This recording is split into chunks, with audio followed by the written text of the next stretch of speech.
Uh, Good afternoon to everybody. I want more people to come on. Wherever you are, I encourage you to share this live because uh, today is going to be a very solemn day for me. I believe this is a divine instruction given to me by God, and I'm going to follow it because I want to be in total peace with God that I serve. I want to be in total harmony with God that I serve. So I'm encouraging more people to come on live because I have something very important to share to the people. I want to unveil the real story to the Liberian people today. I I want you to share it wherever you are. I want you to come on live and share it. This is very important. It is very important. It is very important wherever you are. I want you to share. I want the first 500 persons on, then I can begin to talk. It is something very, very important I'm going to say here this afternoon. And that is the reason why I want more people to come on. Wherever you are, I want you to come on. Uh, it's very important. What I want to share here this afternoon is very important story I want to share here.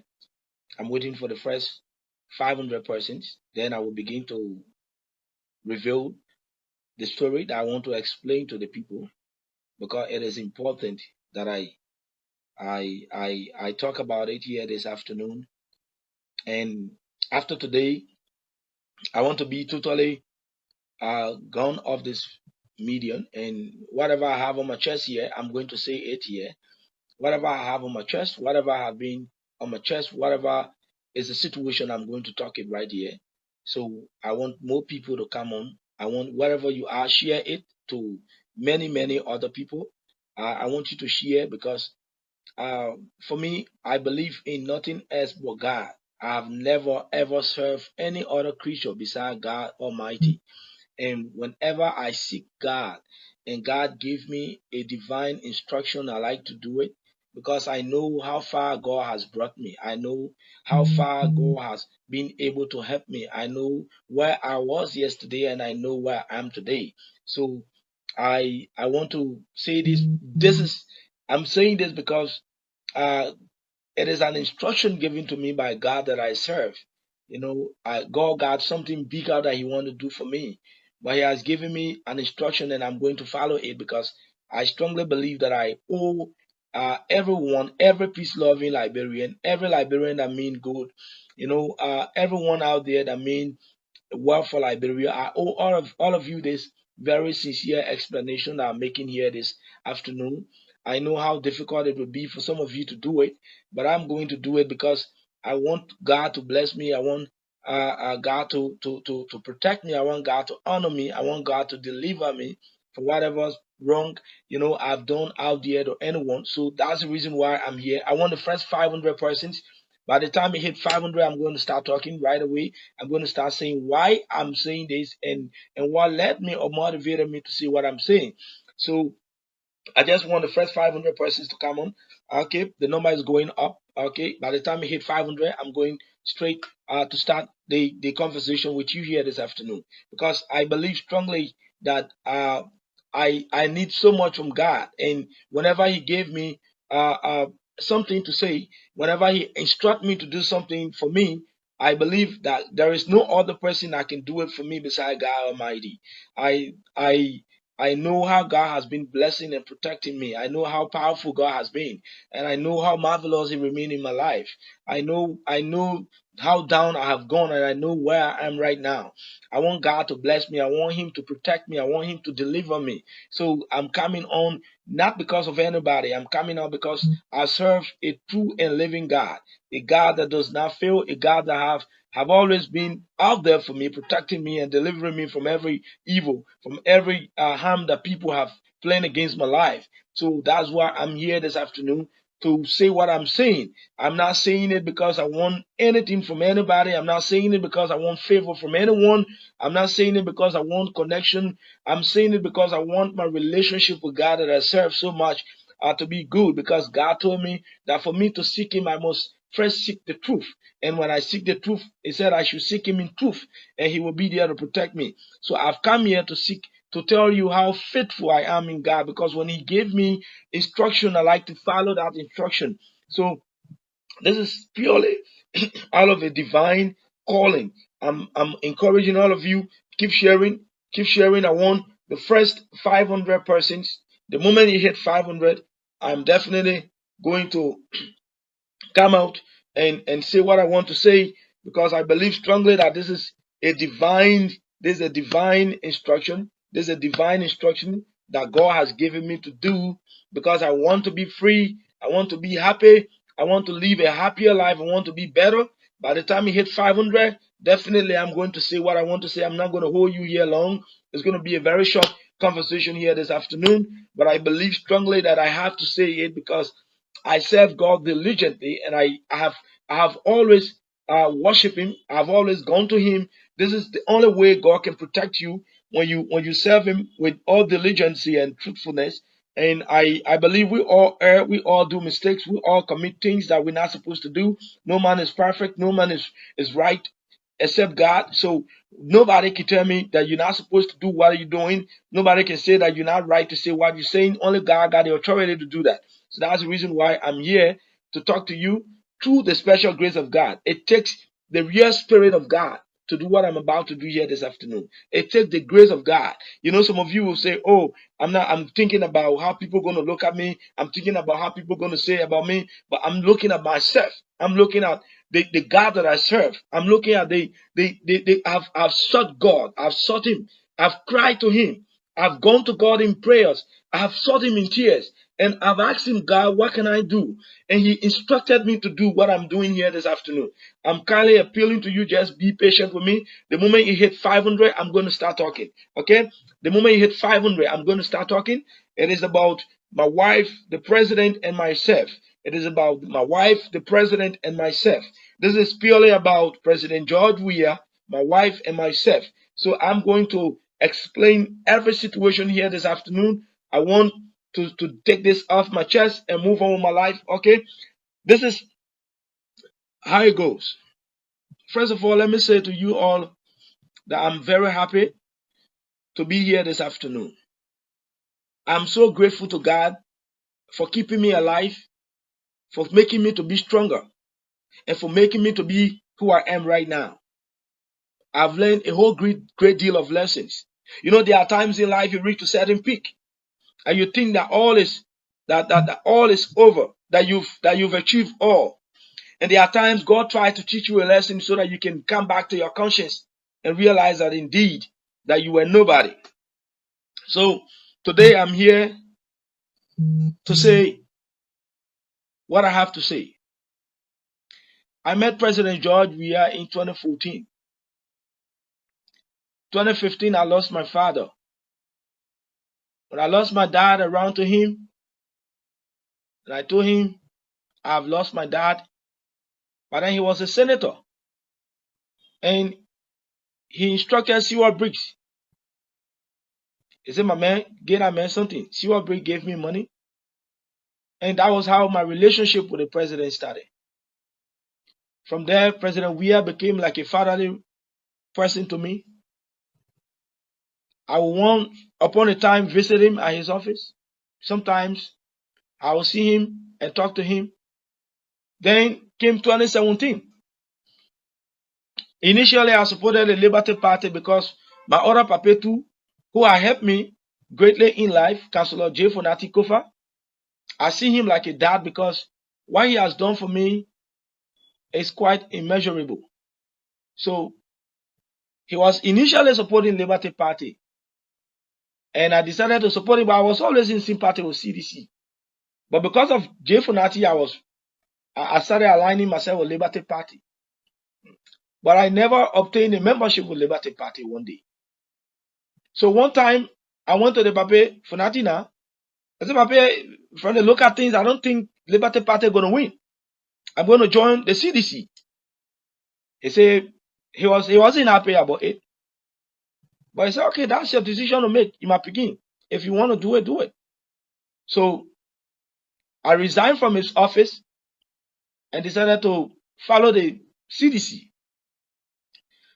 It was Abubakar Ba, the current Minister of Internal Affairs, Sekou Kalasko Damaro, and Jefferson Tambakoji, who took me to the president. Abubakar Ba took me to Kings FM. Sekou and Koji took me to the president. And the president told them, look, y'all give the man assignment to do. The man, let me start work. And immediately I started work. We built a family relationship. We built a tie. It was a real bond that we built. We became one. We became very, very much great family. We won the election, and I got what I could get, and we move on. I saw the president as my dad, and I always refer to him as my father. There was not a day I ever called him President Weah. I will always call him daddy or dad or father.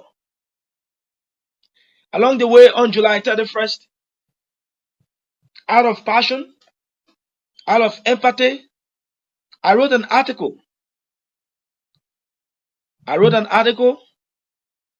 That created a very bad blood between me and many other people around the president. The president and I never had a conversation about that article, but his relationship with me became a little bit strained. The way he used to talk to me, the way he would interact with me became strange. So as time went by, things really became very tough and difficult for me. While I was in the government, I reached out to a few people. Many days I would send the president text and say, "Look, Mr. President, I'm sorry. I know I shouldn't have written what I wrote. I should have published it, but I should have come to you in private to say it. But I sincerely apologize to you. I promise this never happen again." And I went back to work, to LBS. My relationship at LBS was very cordial with all of my colleagues. I'm saying this because I want people to get this straight. Madam Estella Liberté, Titi Jibro, Honorable Legiwo Rennie, we had a very perfect relationship, including Minister Len Eugene Nangbe. We had a very perfect relationship. Yes, there were times we had some issues at LBS, like between my sister and I, Estella, but we had a very perfect relationship. Whatever I wanted to be done, as long as I passed through the right channel, they were done. At some point in time, we were all young people, so the emotions could be high at times, and we'll have our own issues. But those were not enough to have caused a permanent strain issue between I and my colleagues. I think between September to October, I can't remember the exact date, President Weah appointed Madam Estella Liberté, and Mr. Legiwo Rennie went to information.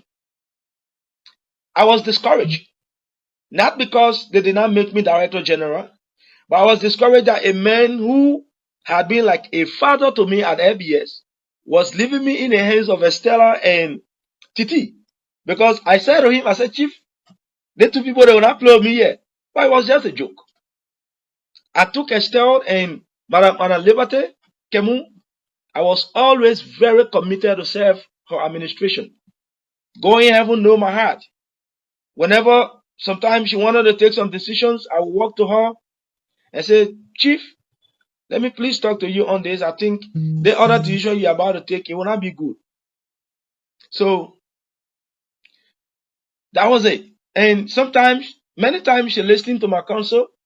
And there were times that I had issues. I would come to her, private, personal issues, and I will explain those things to her. She will advise me. That is how cordial our relationship was. Time went by. Things started getting tough with me at home. Things really got tougher between my wife and I. It got to a point where my wife could not just listen to anybody. Due to maybe some of the mistakes I had done in the past. Some of the things I had done in the past. So maybe it was time for her to pay me back. you know, and she really got me so concerned to the extent I didn't know what was happening. I reached out to a couple of friends. I reached out to her workmate, her boss lady at the office, her colleagues, her sisters, her family to talk to her. Things just couldn't work out. And one day I made some discoveries. They were not comfortable with me. So I walked out of the house. And I began to ask questions to know what was actually happening about my wife and I, and why she was behaving like the way she was doing. For me, I like to sometimes share my problems with people. Maybe that's a weakness that I have. So I met few people, some of them close to the president, and I share my problem with them. And some deliberately told me that, look, the woman behaving like that because the papa eating your Jew. I got broken down looking at the kind of way things were between the president and I, and how things were happening. Sometimes I speak to him, he don't speak to me, and the way my wife too behaved to me. And after everybody talked to her, she couldn't listen to it. I just supposedly believed what the people told me without actually going about to do my own investigation or seeking God. I became so emotional about the situation. I reached out to some securities and they told me, "Mama, you got to leave the country. Because when you stay here, so long as men know that you and your wife going on, definitely they're going to get rid of you." So that morning, I called Estella and I lied to her that I'm sick, that I wanted to go for medication. And just so that she couldn't ask me too many questions, so that I could leave the country. Because I didn't want to tell her this very story. She has been my own partner that I always confide in. But if I had told her this, she was going to tell me, "Boima, I don't believe it, and not true." So I just decided not to tell Madam Liberty Kemu, not to share it with her.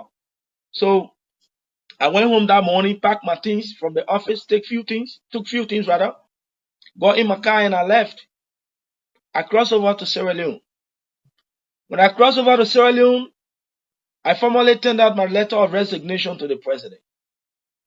When I resigned, I did not indicate that, "Mr. President, I'm leaving your government because of this thing." I told the president I was leaving because of XYZ. But the main crux of the matter that I had decided to leave the government was because of what this individual told me. Some of you will say, "Oh man, you stupid, you shouldn't have done that." Yes, it is true. But at that time, I was so emotional. At that time, I just couldn't believe anything otherwise.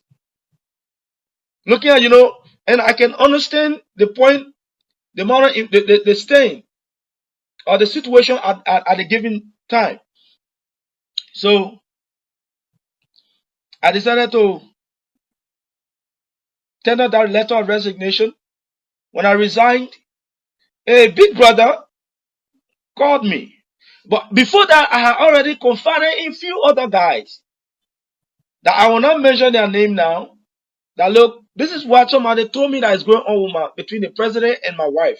And looking at the way my wife been behaving to me, after everybody now talked to her, she can't listen, including my neighbors are getting involved.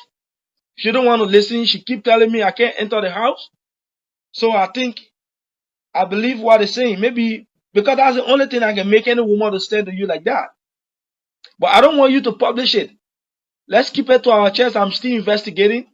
I have formally resigned from the government. I will investigate. If it is true, then definitely we can publish it. So this big brother called me and I made a similar revelation to him. Big brother Molly passed away. Molly passed away and I come a long way. I met him through the late Lawrence Brando. Lawrence introduced him to me. Say, "My man, our papa, our big brother here." And we began from LMC, Journalists for Human Rights. Then he went to Capital FM. We had this good relationship. I saw him like a big brother. I saw him like a father, somebody that I could talk to. So when he called me, I confided in him. Unfortunately for me, Molly passed away, recorded my voice, and published it on Molly recorded my voice and published it on Facebook. When Molly did that, then that really got the president angry. People started publishing it that, oh, the president, XYZ, Boima JV Boima wife, and this. Then that got the president very angry, and I was fired because I had requested I want to resign in December. But the president got angry by that revelation that I made to Molly and dismissed me. And I decided to move on. The next day, I spoke on Costa's platform.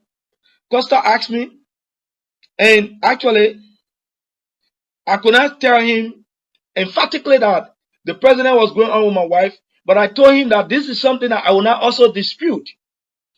This is something that I will not say it is true, it is not true. Because from what my wife was doing to me, I could believe it. But today I've come to say that having done my own investigation, having prayed about it, I've come to say that indeed the president never had any affairs with my wife. This was a clear manifestation. This was a clear attempt by a few people who believe they could use that situation with my wife to know and sometimes get emotional to get me out. I know how difficult this is to do, but I owe God a whole great deal of sincerity. I owe my wife a whole great deal of apology for the ridicule she went through, the disgrace she went through, all of the molestation she went through. I want to say sorry to you, Willemida. I know this is difficult for you to accept. I know it's painful for you to accept.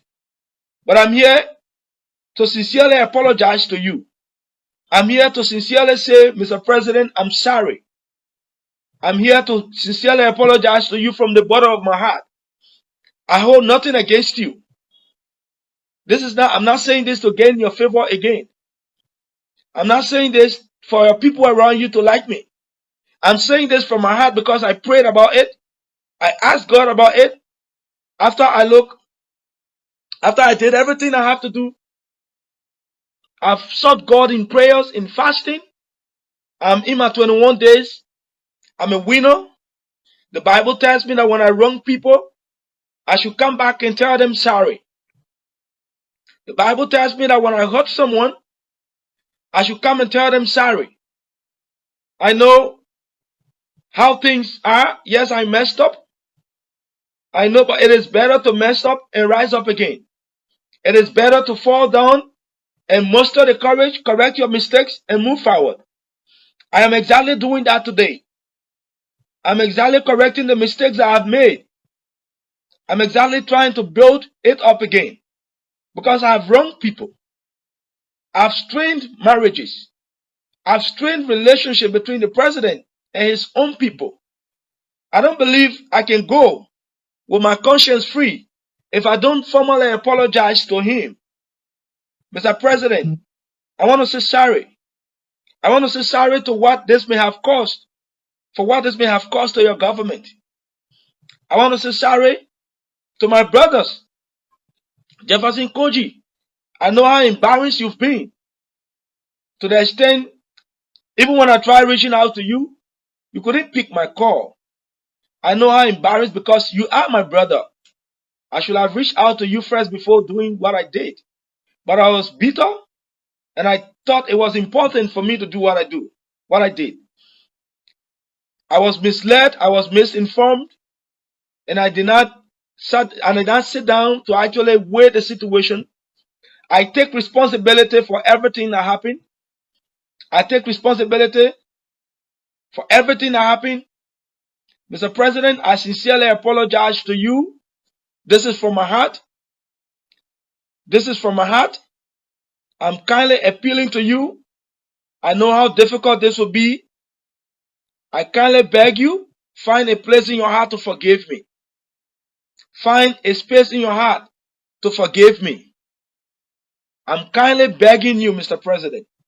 Find a space in your heart and tender mercy. I know how difficult this will be. With a meter, I know how difficult this is. I want to sincerely apologize to you. It is better I do this now. Because the Bible says to me that If I want to go to another level, I have to correct the mistakes that I have made in the past and never repeat those mistakes again. I have no one to depend on beside God. I have no one to run to beside God. I have nowhere to ask for favor beside God. So whatever things happen to me, I seek God and I do what I'm supposed to do. I want to say I'm sincerely sorry for what happened. I want to say I'm sincerely sorry. I know this is difficult to accept. This is so hard to take. But I've wronged you, Willamita. I have no reason to have hold that conversation with Molly. So I'm not going to blame Molly for what happened. I take responsibility. Because if I had not spoken to Molly about it, Molly was not going to record me secretly and publish it on Facebook. Molly, I have nothing against you. I have forgiven you as my brother. You still remain my big brother. I have absolutely nothing against you. I have nothing against you. You may say whatever you want to say. I'm not a confused person. I believe this is the right thing to do with God. I have to do it and move on with my life because it is important for me to have a good relationship with God than to have it with you. When God have you deeper in his place, you become the most happy guy ever. So I'm not going to be moved by what you're saying. I believe that God is currently rejoicing in his kingdom because of what I've done. I believe that the angels around me are happy that I've reached out to people that I've hurt to forgive me. It strained my relationship with my childhood friend. I understood. Okay, I can understand for where he did what he did. My brother David Cole. I can understand. He been my friend from childhood days for more than 20 years. David and I have been friends. I know how bad he felt when this thing happened. So David, I have nothing against you. I forgave you too. You are my brother. Let go the past. I hold nothing in my heart against you. I hold nothing in my heart against you. I can tell you I will continue to say the truth. I believe in truth saying. I told somebody who reached out to me and I told them, if I found out that the president didn't do what I said to Molly passed away, that he recorded me secretly, that went viral on Facebook, definitely I will come out and say sorry to the president. So that's what I'm doing. That's what I'm doing. That's what I'm doing. That's what I'm doing. I know it is a difficult thing to do. Some of you will not do this. Some of you will not even muster the courage to do it. Some of you will not do it. But it makes me a better person. It makes me a better, very, very better person to do what I'm doing. I want to say sorry to everybody. My wife, I owe you that apology. I know you're moving on with your life. Likewise, myself, I'm moving on. But I think I owe you that sincere apology to say sorry to you for the embarrassment I caused you through my reckless attitude. I say sorry to you. I want to say sorry to the president, to people who entrusted me with everything and brought me closer to the president that I embarrassed. Minister Eugene Nangbe, legendary running. I want to say sorry to you people because it was through your recommendations that I became who I was in government. I owe all of you guys that sincere apology. Again, let me say goodbye to all of you. I think I'm a happy person from today. I can move on my conscience free. I will sit back and look at the level of lashes I'm going to receive for some of you. Some of you will insult me. Some of you will say a whole lot of things about me. I don't have a problem about that. It is my life. It is about my relationship with God. I am a winner. I'm a divine soul of winner. I belong to Winner's Chapel. When I wrong you, my doctrine, if I'm hurt, and I know you hurt me, my doctrine says that I should come and tell you the truth. then we can move on. So I'm moving on with my life. I want to sincerely say sorry to everybody. And from now on, I'm done with this. I thank all of you for watching. I want to applaud all of you for your continuous support, your interest that you always build in me. I know this is the beginning of my great starting. I'm going to bounce back. I'm going to rise up again and become that very powerful person that I was, and more than what I used to be. I believe what God got for me. So I've formally written the president a sincere apology from my heart. I told him. I reached out to my wife. I told her sorry too this morning. But I still believe that it was important for me to come out and say it so that the people can actually know that this is the situation that happened. And I take responsibility for everything. I take responsibility for everything. I take responsibility for everything that happened. I take full responsibility for everything that happened. So I want to say sorry to every one of you. And to my friends who launched that advocacy for me, I embarrassed your podcast, your platforms. I should have done my own investigation properly before coming out to talk to you or confiding in you. I want to also say sorry to all of you for using your platform to spread an information that I did not fully investigate. I want to say sorry to you, Martin Colley. I want to say sorry to you, Prophet K. I want to say sorry to you, Henry Costa, for using your respective platforms to say things that I don't think that didn't bear all of the element of truth. I was misinformed, I was misled, and I take full responsibility of what happened. Again, let me say goodbye to all of you, and let's continue to pray for the best to happen in Liberia so that our country can move forward.